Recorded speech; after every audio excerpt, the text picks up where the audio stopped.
Chairman আসছিল MLA তার ছেলে চেয়ারম্যান আসে এখানে।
ওনার নাম কি? মাধব জমাতিয়া, বিজয় সাধন জমাতিয়া, এরপরে যামিনী রঞ্জন জমাতিয়া, এরপরে জয়কিশোর জমাতিয়া। তারা কি আপনার এই জবরদখল করতেছে? হ্যাঁ, জবরদখল করতেছে আমাদের শ্মশানের উপরে। এখন আপনাদের মূল দাবি কি? এটা আমাদের শ্মশান মুক্ত করার,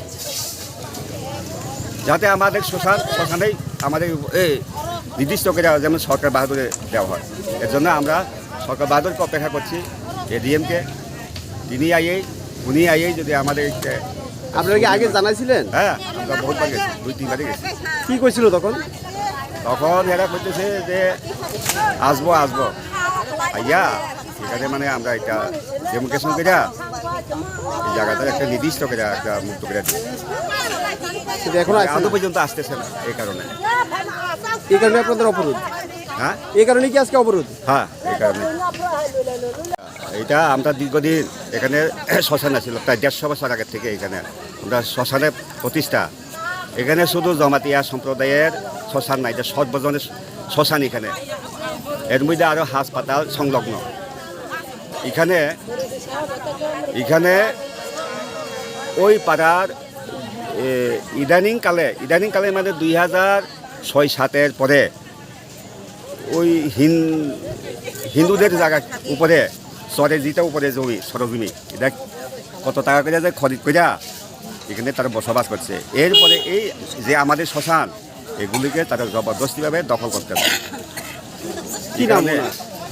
এই কারণে এখানে আমরা এই শ্মশানটারে মুক্ত করার লাগিয়া এডিএমের কাছে আমরা আহ্বান করছি যে যাহাতে এই শ্মশান আমাদেরকে এখান থেকে তাদের হাত থেকে মুক্ত করে আমাদের শ্মশান যেমন উন্নততা করা হয়।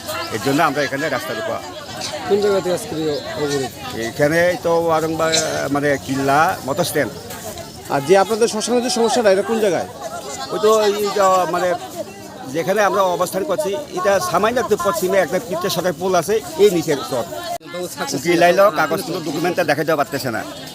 এরপরে উকিল সাথে সময় নিল, তাকে মানে সময় নিল হাকিম বাবুর কাছে। এরপরে তখন আর হইল না, কোনো একটা ইয়ে হইল না। এরপরে আবার দ্বিতীয়বার নোটিশ দিল আমরা সবাই। তখন আবার মেডিকেল শুরু করে আবার সময়টা চাইতেছে। ততটুকু পর্যন্ত আদৌ পর্যন্ত এটা মীমাংসা হয় নাই। আমাদের এখানে বসার উদ্দেশ্য হইল কি, যতক্ষণ না পর্যন্ত এডিএম সাহেব আইয়া যদি এই আমাদের শ্মশানটাকে মুক্ত করে না দেওয়ার পর্যন্ত আমরা এখানে অবরোধ অনির্দিষ্টকাল থাকতে বাধ্য।